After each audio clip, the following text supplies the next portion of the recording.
আজকে রাত্রির রান্না আলুর দম আর কড়াইশুঁটির কচুরি। কড়াইশুঁটির কচুরির পুরটা বানানো হয়ে গেছে, সেটা দেখানো হয়নি আপনাদের সাথে। সেটা কীভাবে পুরটা তৈরি করেছি সে আমি বলে দেবো।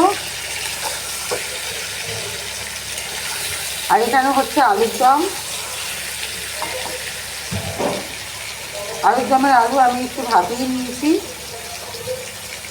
ভাপিয়ে নিয়ে জলটা ফেলে দিয়ে খানিকটা পেঁয়াজ আমি কেটে নিয়েছি। আর আমার যতটা আলু ততটা অনুযায়ী তেলেতে আমি তেজপাতা সাদা জিরে ফোড়ন দিয়ে দুটো পেঁয়াজ আমি দিয়েছি ভাজা। আর এখানে আমি মশলাটা একদম রেডি করেই নিয়েছি। এখানে মশলা আছে আদা বাটা, রসুন বাটা, পেঁয়াজ বাটা, টমেটো বাটা, আর এটি দেখতেই পাচ্ছেন আমার পঞ্চ মশলা, জিরে, ধনে, নুন, হলুদ, আর হচ্ছে লঙ্কা গুঁড়ো। এটা দিয়ে আমি রেডি করে রেখেছি। আর ফোড়নে আমি গোটা গরম মশলা আমি দিয়ে দিয়েছি। এবার আমি মশলা দিয়ে কষাবো।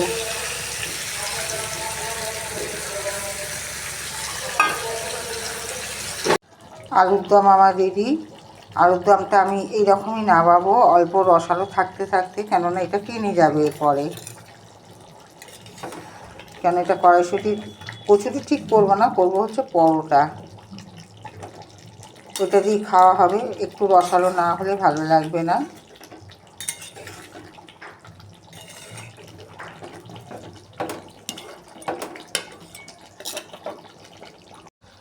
আলুর দমটা নামিয়ে এবার আমি যাব কড়াইশুঁটির পরোটার আটা ময়দা মিক্সড করে করবো, শুধু ময়দা করবো না। ওটা এবার রেডি করছি। এটা কীভাবে রেডি করছি এটাও আপনাদের সাথে আমি শেয়ার করছি। কড়াইশুঁটির পুর সম্পূর্ণ আপনাদের দেখাতে পারিনি, পুরটা কিভাবে বানিয়েছি। সবারই ঘরে কম বেশি এই শীতকালে এরকম রান্না হয়, সবাই সব রকম রান্না জানে।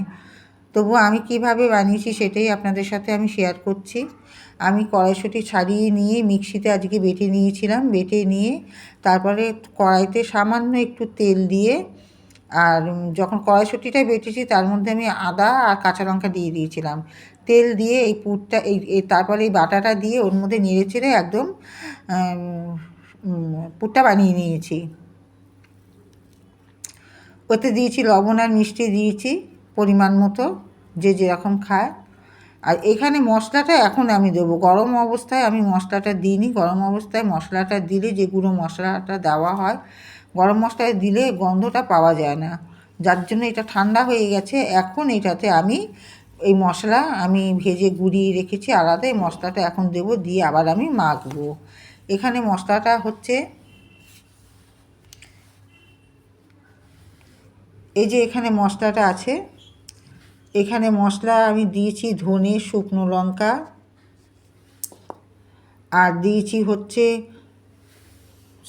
সাদা জিরে, দিয়েছি মৌরি, আর হচ্ছে দারচিনি দিয়েছি, আর ছোটো এলাচ দিয়েছি। এই দিয়ে ভালো করে শুকনো খোলায় ভেজে এটাকে গুঁড়িয়েছি। এই মশলাটা দিয়ে এবারে মাখা হবে পুরটা। গরম অবস্থায় অনেকেই পুর দিয়ে দেয়, এই মশলা দিয়ে দেয় এতে, কিন্তু গরম অবস্থায় মশলাটা দিলে গন্ধটা উবে যায়, এই যে মশলার গন্ধটা থাকে না। আমি ঠান্ডা করে নিয়ে যে মশলাটা দিয়ে আমি মাখছি, মেখে এইবার আমি নেচির মধ্যে ভরে যখন আমি ভাজবো, তখন এই ভাজা মশলার গন্ধটাই পাওয়া যাবে। আটা আর ময়দা মিক্সড করে আমি মেখে নিয়েছিলাম। শুধু ময়দার আমি খাই না, ঠিক একটা হজম হয় না বলে এখানে খানিকটা নিয়েছি, আমি কেটে নিয়েছি। এবারে আমি একে একে এর মধ্যে পুর ভরে নেব। আমি কীভাবে পুরটা ভরছি সেটাও আমি আপনাদের সাথে শেয়ার করছি।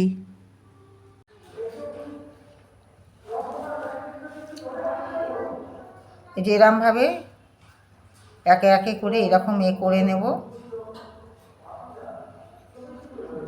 আগে তো আমি চারটিগুলো করেই নিয়েছি, এরকম করে নেব। করে নিয়ে এইবার এইখানে ছোট্ট ছোট্ট করে কড়াইশুঁটির যে পুরটা করা আছে, এই যে এরমভাবে দেব।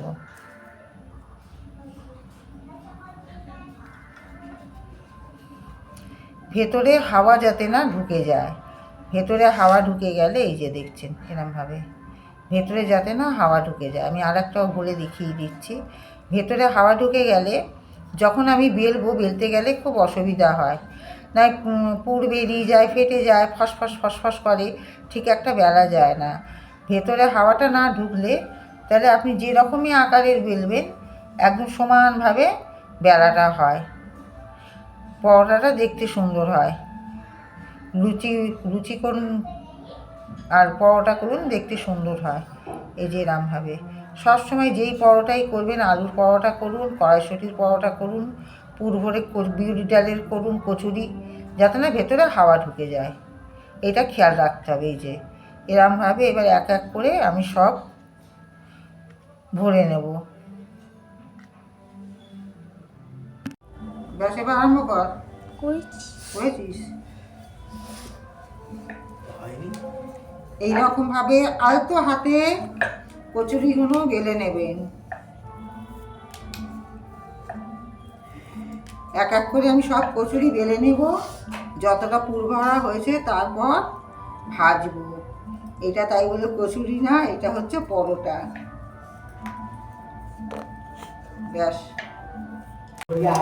এরমভাবে লাল লাল করে আমি প্রত্যেকটা পরোটা ভেজে নিলাম। এখানেও দেখুন এরমভাবে প্রত্যেকটা পরোটা আমি লাল লাল করে ভেজে তুলছি। এই ছিল আমার আজকের কচুরি আর আলুর দমের ভিডিও। যদি ভালো লাগে লাইক দিয়ে পাশে থাকবেন।